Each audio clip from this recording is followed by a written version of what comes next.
Harka fuuni akkam jirtu. Kuni qubee tuutoriyaaliidha. Viidiyoo kana keessatti barnoota fiiziksii kutaa 12ffaa boqonnaa tokkoffaa ilaalla. Unit 1 Application of Physics in Other Fields. Applicationii fiiziksiin damee barnootaa biraa keessatti qabu. Bu'aa inni damee barnootaa biraa keessatti qabu ilaallaa jechuudha. Boqonnaa kana viidiyoo 6 xumurra. Kuni viidiyoo jalqabaati. Part 1. Part 1 jalatti Physics and Chemistry. Bu'aa fiiziksiin chemistry keessatti qabu kan ilaallu ta'a. So, Physics and Other Sciences. Physicsii fi dameewwan saayinsii kan biraa. Science is made up of various fields or disciplines. Saayinsiin dameewwan hedduurraa uumama. Fiildiiwwan yookaan discipliniiwwan hedduurraa uumama.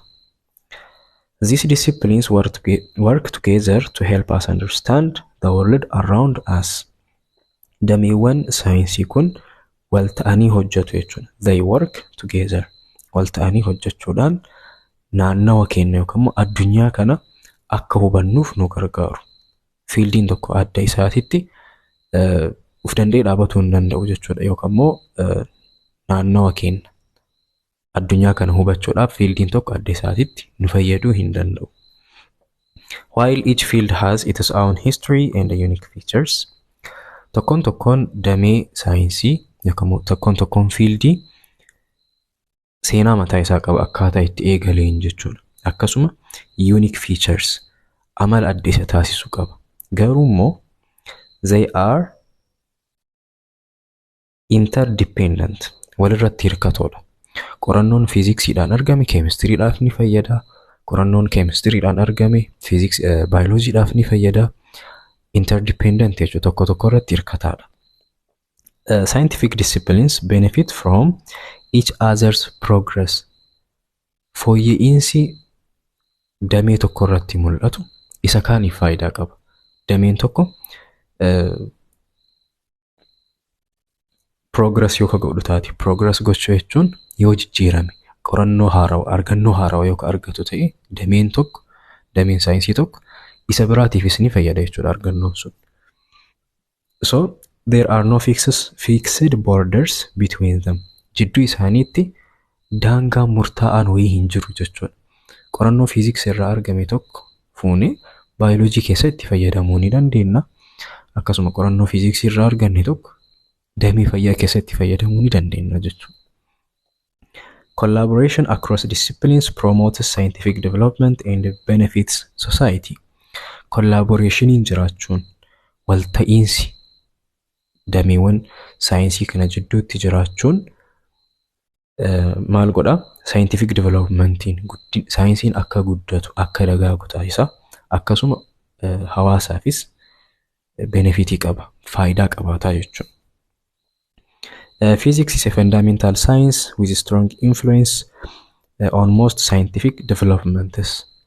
Scientific developmentiiwwan yookaan argannoowwan saayinsii haarawa jedhaman hunda isaaniitti irrattuu hamma jedhamuu danda'uun influensii qaba jechuudha fiiziksiin. Fundamental science.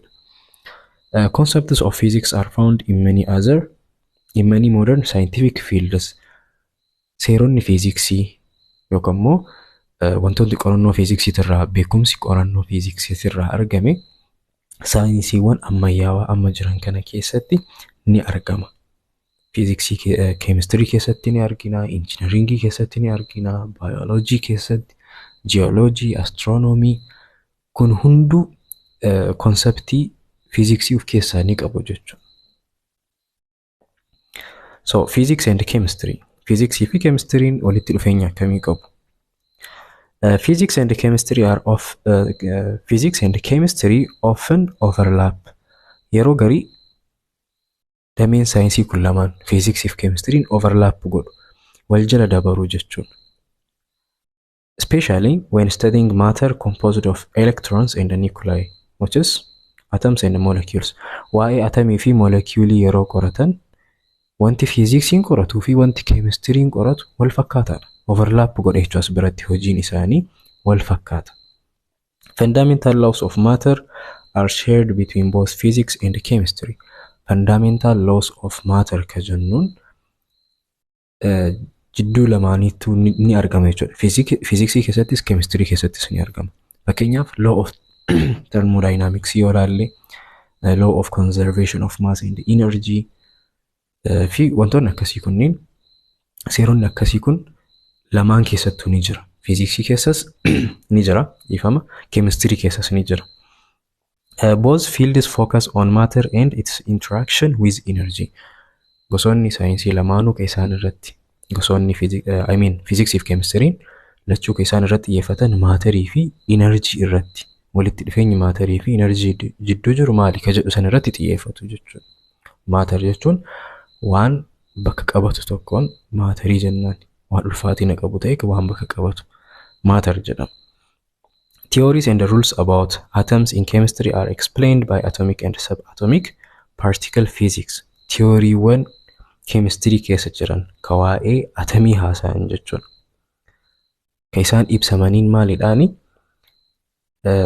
Atomikii fi subatomic particle physicsdhaan jechuudha. Qorannoowwan physics irraa argamaniin ibsamu theoryuwwan chemistry keessa jiran ka waa'ee atomii jechuudha. Chemists and physicists use similar methods to analyze systems involving many interacting particles. Physicsii fi keemistiriin sistemoota paartikilii hedduurraa uumaman analyze gochuu barbaadan, xiinxaluu barbaadan mala wal fakkaataadha kan isaan fayyadaman. So, which are too complex for computers or human mind alone. Sistemni isaan qoratan kun koompitaraafuu ulfaataadha. Akkasuma ilma namaatiifis ulfaataadha. Fakkeenyaaf sibiila tokko yoo fudhanne, sibiilli tokko atomiiwwan hedduurraa kan inni uumamu, paartikiliiwwan xixiqqoo ta'an hedduurraa uumama jechuudha. So tokkoon amala paartikilii sanii atomii hundaa adda addatti qorachuun hin danda'amu, akkaan kompleksii waan ta'eef jechuudha. Sababa saniif jecha maal goona? Waan average ta'e tokko fudhanna yookaan immoo macroscopic waan ta'e tokkoon ibsina jechuudha amala isaanii san. Fakkeenyaaf temperature yoo fudhanne, temperature maal safara? Kinetic energy paartikiliiwwan sibiila san keessa jiranii safara miti. Temperature nuti arginu kan thermometer irratti dubbisnu sun degree Celsius 40, degree Celsius 20 akkas jennee ka dubbisnu sun average kinetic energy paartikiloota achi keessa jiranii jechuudha. So haala saniin waan average ta'e approach akkasii fayyadamuudhaan wantoota complex ta'an kan analyze godhuu jechuudha. Fiiziksii fi keemistiriinis kunis wal isaan fakkeessa. Role of atomic and subatomic physics. Atomikii fi subatomic physics in chemistry keessatti bu'aa akkamii qaba? Tokkoffaa, it explains how atoms form covalent bonds to create molecules. Gosoota bondii keessaa covalent bondiin isa tokko miti. Akkamitti atomiiwwan covalent bondii uumanii molecuulii nuu kennu ka jedhu san beekuudhaaf dirqama beekumsa atomikii fi subatomic particle physics nu barbaachisa jechuudha. It helps predict which ionic and covalent molecule formation are energetically favorable. Ionic bondiin uumamu tokko kamtu favorableedha? Uumamuudhaaf irra carraa qabu isa kamiini ka jedhu san murteessuudhaaf, predict gochuudhaaf beekumsa physics irraa argamnu itti fayyadamna, isatti fayyadamna jechuudha. Calculates the energy involved in bonding process. Bondiin tokko yoo uumamu energy hamma energy release ta'utu jira yookaan immoo absorber ta'utu jira. Hamma energy san calculate gochuudhaafis beekumsa atomic and subatomic particle physics nu barbaachisa. Role of thermal physics. Thermal physics in chemistry keessatti maaliif fayyada? Gahee akkamii qabaata? Thermal physics yoo jennu waan ho'oo jalqabatu jechuudha. Thermal jechuun waan ho'aan ol qabatu. Indicates whether a chemical reaction is energetically possible in a given direction. Chemical reaction in tokko directionii tokkotti deemuudhaaf hin dandeessisamoo hin dandeessisu ka jedhu san hamma energy isaa san exothermic immoo endothermic ka jedhu san murteessuuf nu fayyada jechuudha thermal physics. Determines the composition of a system at equilibrium. Chemical reaction keessatti waan equilibrium jennutu jira miti. Productii fi reactantiin yeroo wal qixa ta'u hammi isaanii jechuudha. Compositioniin equilibrium yoo jennu fakkeenyaaf saffisni chemical reaction ka forward fi ka backward wal qixa gaaf ta'u jechuudha. Yeroo sanitti composition system sanii akka beeknuuf concentration reactantii hagamii, concentration product hagamii jennee akka waan san calculate goonu kan nu dandeessise beekumsa eessarraa dhufe jechuudha.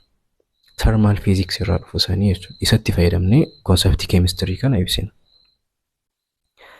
It bridges microscopic properties such as temperature and pressure with microscopic properties such as molecular motion. So molecular motion maal wajjin waliif fida jechuudha. Microscopic property tokko gara macroscopic property jara lamaan wal qabsiisuudhaaf jechuudha. Fakkeenyaaf microscopic property akkuma reef isiniin jedhe molecular motionidha.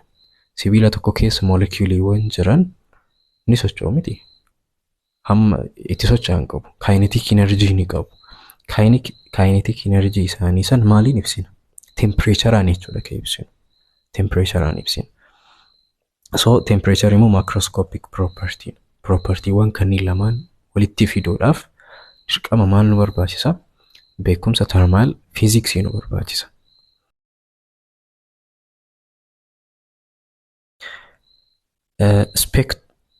Spectroscopy waan jennuuntu jira. Spectroscopy jechuun it studies how matter interacts with electromagnetic radiation. Matteriin tokko electromagnetic radiation wajjin walitti dhufeenya inni qabu maal fakkaata? Akkamitti interact godha electromagnetic radiation wajjin ka jedhu laalla. Kan jedhu qorata jechuudha. Spectroscopy depending on wavelengths or frequency. So wavelengths fi frequency irratti jechuudha kan inni hundaa'u. Matteriin tokko fakkeenyaaf electromagnetic radiation yoo itti lakkifnu ta'e electromagnetic radiation san absorb godhamoo reflect godhee ofirraa deebisamoo ka jedhu san waan sanii wal qabatu jechuudha. Kun immoo atomiiwwan qorachuu irratti subatomic particleewwan qorachuu irratti baay'ee barbaachisa. Spectroscopy is the study of absorption, emission or scattering of electromagnetic radiation by matter. So spectroscopy kana qorata. Matteriin tokko electromagnetic radiation gadi lakkisamoo yookaan electromagnetic radiation itti gad lakkifame tokko absorb godhamoo scatter godhamoo ka jedhu san kan qoratudha jechuudha. It provides information about the structure, composition and the properties of atoms and molecules. Wanti asirraa argannu jechuudha. Spectroscopy irraa resultiin nuti argannu caasaa atomii beekuudhaaf akkasuma composition isaa maal inni akka qabuuf keessaa beekuudhaaf nu fayyada. Electromagnetic radiation tokko gaafa itti gad lakkifnu light isaan emit godhantu jiraachuu danda'a jechuudha. Wavelength isaa yookaan frequency isaa ilaaluudhaan structure atomii predict haala ittiin goonutu jira. It is essential in both physics and chemistry. Spectroscopy physics fi chemistry keessatti lamaanuu keessatti akkam barbaachisaadha. Both physicists and chemists analyze how atoms and molecules absorb or emit light. Electromagnetic radiation gaafa itti gadi lakkifamu atomii fi moleculein akkamitti ifa emit godhu gadi lakkisu yookaan absorb godhu ka jedhu san analyze godhu jechuudha. Physicstiilleen chemistryilleen warri physicsii qoratu fi warri chemistry qoratus jechuudha. Most of what we know about atomic molecules, most of what we know about atomic and molecular structure comes from spectroscopy. Beekumsi nu waa'ee atomiitirraa yookaan moleculiitirraa qabnu irra hedduun isaa spectroscopy irraa jechuudha kan inni dhufu. Developed through collaboration between physicists and chemists. Spectroscopy walitti dhufeenya jara lamaaniitiin fiiziksii fi fiizistootaa fi keemistootatiin jechuudha kan inni uumame. Addatti fiiziksii qofa warra fiiziksii qofatu uumame yookaan immoo warra keemistirii qofatu uumame jechuun hin danda'amu. Jarri lachuu sheer godhu jechuudha spectroscopy. So physics supports chemistry in understanding. Fiiziksiin keemistirii wantoota armaan gadii kana hubachuudhaaf isa fayyada. Keemistirii keessatti faayidaa kanneen qaba jechuudha. Atomic and molecular structure beekuudhaaf, X-ray diffraction, radioactivity, periodic properties of elements, nature of valency and chemical bonding, crystal structure of solids, wantoota kana hundaa hubachuudhaaf keemistirii keessatti dirqama beekumsa fiiziksiitiif fayyadamna. Chemistry is strongly rooted in the principle of atomic and molecular physics. Keemistiriin kan inni irratti hundaa'e beekumsa atomikii fi molecular physics irraa dhufuun jechuudha. Principle san sirriitti itti fayyadama. Achirratti jechuudha kan inni hundaa'e. Itti aansinee mee gaafii tanii lamaan hojjannee viidiyoo kana xumurra. Gaafiin jalqabaa maal jedha? Which one of the following statement does not describe the role of physics in chemistry? Gahee chemistry fiiziksiin keemistirii keessatti qabu gahin ibsine isa kaminnii nuun jedha. A. Physics helps chemists understand molecular bonding through atomic theories. Fiiziksiin keemistoonni molecular bondii atomiiwwan jidduutti uumamu akka hubataniif isaan gargaaraa jedha. Kuni sirriidha. Atomikii fi sab-atomic particle irraa beekumsi argamu waan kan atomikii fi sab-atomic particle physics irraa beekumsi argamu waan kana qorachuudhaaf yookaan beekuudhaaf nu fayyada. Kanaaf kun walitti dhufeenya isaan jidduu jiru hin ibsa. D bira haa dhufnu. Thermal physics helps determine whether chemical reaction is energetically favorable. Thermal physics irraa beekumsi nuti argannu chemical reactioniin tokko gaggeeffamuudhaaf mijataadha moo mijataa miti ka jedhu san nutti himaa jedha. Kunillee sirriidha.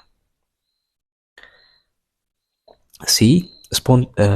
Spectroscopy helps determine atomic structure. Spectroscopy caasaa atomii tokko adda baafachuuf nu fayyada jedha. Kunillee sirriidha. B. Physics concepts are limited to macroscopic systems and have no use in explaining chemical reaction.